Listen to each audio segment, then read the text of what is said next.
इज़्ज़तमंद अभिनों का अस्सलामुअलैकुम। अलजाम मलंगना volume number 32 नुमा खिदमत तो पेश हाजिर मस अलसैफ स्टूडियो कलात स्टाफ नौशकीना कुंडन द वालियम न सिलेक्शन सरफराज साकी द साकीन राब्ता नंबर 033 22 66 2449 नना मजलिस तूलो का संगतात फरमाइशे इखला कासिम उस्ताद वफानाज उस्ताद सरफराज साकी वाहिद सम्मुल बंगुलजी अनीस सबा बंगुलजी यासिर पुल शायरी टोपियाना सरफराज साकी ने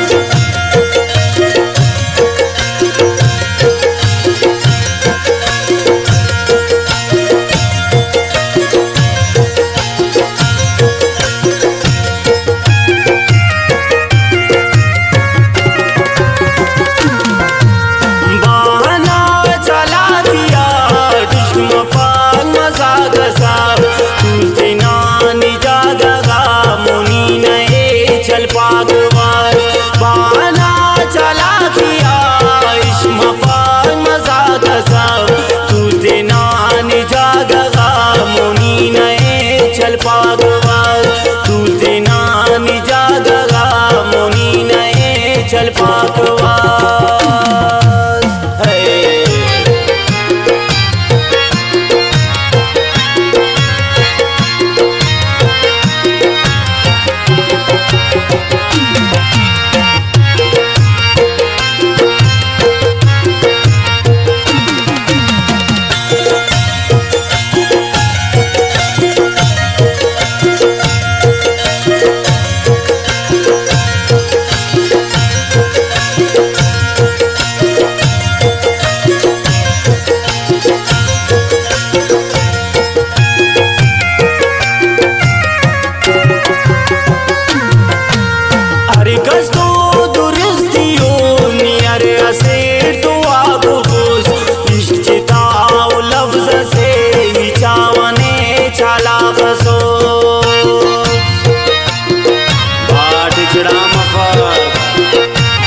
जिंदाबन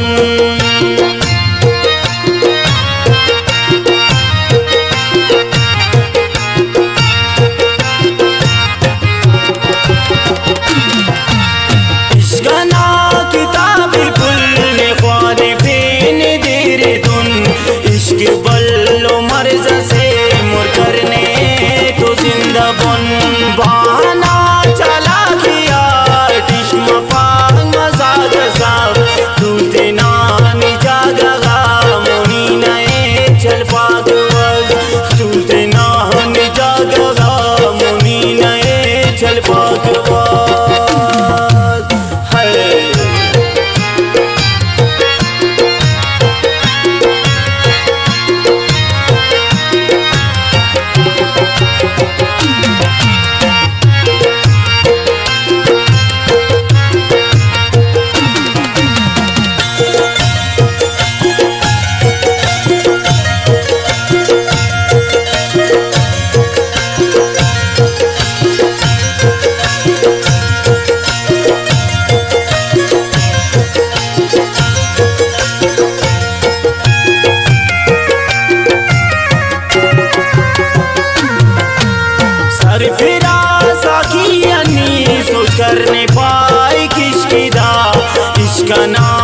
किताबिनी ख्वानिंगो साथ जिता जिता